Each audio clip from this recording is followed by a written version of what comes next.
لەم ڕۆژانەدا و ساڵێک لە مەوبەر زۆرینەی وڵاتانی جیهان هەوڵەکانیان بۆ بەرەنگاربوونەوەی ڤایرۆسی کۆرۆنا چڕ کردەوە و کەرەنتینەیان ڕاگەیاند. شوێنە گەشتیاری و بازرگانیەکان کارگە و ناوەندەکانی خوێندن داخران. لە ئەنجامی ئەمەشەوە زیانێکی بێوێنە بەر ئابووری جیهان کەوت. ڤایرۆسەکە لە کۆتایی ساڵی 2019 لە شاری ووهانی چین دەرکەوت، بەڵام بڕیاری کەرەنتینە و قەدەغی هاتوچۆ بە شێوەیەکی فراوان لە مانگی ئازاردا ڕاگەیەندرا. دوایەوەی تۆمارکردنی حاڵەتەکانی توشبوون بە ڤایرۆسەکە لە وڵاتانی جیهان بە شێوەیەکی بەرچاو زیادی کرد. هەرێمی کوردستان دوای 2 هەفتە لە تۆمارکردنی یەکەم حاڵەتی توشبوون بە ڤایرۆسی کۆرۆنا بڕیاری کەرەنتینە و قەدەغی هاتوچۆی دەرکرد. لەسەر شەقامەکان تەنیا هێزانمنیەکان و ئەو ئۆتۆمبیلانەی بۆ کاری پێویست هاتبوونە دەرەوە دەبینران. هاوڵاتیان بە سەردوو بەرەدا دابەش بوون.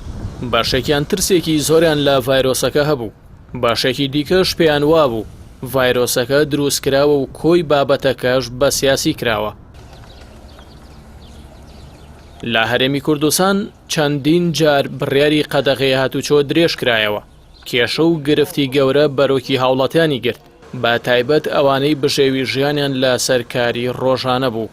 هێزانمنیەکان ڕێپێدانی تایبەتیان دەدا بەو کەسانەی بۆ کاری پێویست دەچوونە دەرەوە.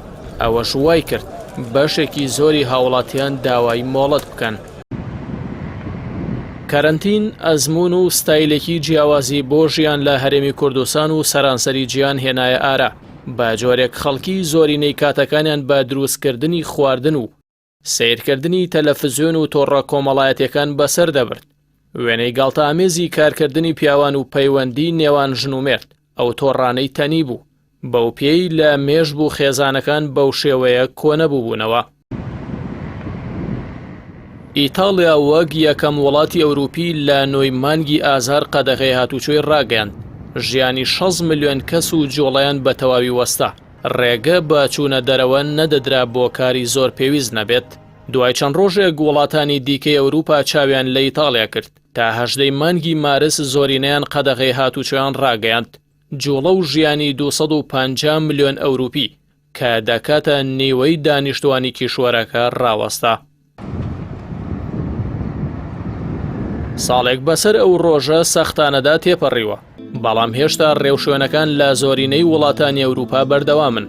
لا چەند وڵاتێکیش ئەو ڕێوشوێنانە کەمێک سوو کراوە و دەویسترێت بە قۆناغ دۆخەکە ئاسایی بکرێتەوە. بە پێی چەند ڕاپرسیەک تێڕوانینی بەشێکی ئەوروپیەکان بۆ بابەتە جیاوازەکان لەو ماوەیەدا گۆڕاوە. بە نمونە لە سەدا 80 فەڕەنسیەکان حەز دەکەن لە داهاتوودا لە ماڵەوە کار بکەن. لە ڕاپرسیەکی دیکەدا لە سەدا 60 ئەو کەسانی بەشداریان کردووە باسییان لەوە کردووە ئەوە دەخەنە ڕوو کۆرۆنا شێوازی ژیانی گۆڕیون، بە تایبەت لە ڕووی خەرجی و مەسرەفکردنەوە. هاوکات لە سەدا 50 بەشداربووان ئاماژەیان بۆ کردووە لە داهاتوودا کاتێکی زیاتر بۆ پەیوەندی لەگەڵ خێزان و هاوڕێکانیان دادەنێن. گۆڕانکاریەکانی ژیان لە ئەوروپا پێشاتی جیاوازی لێکەوتوەتەوە.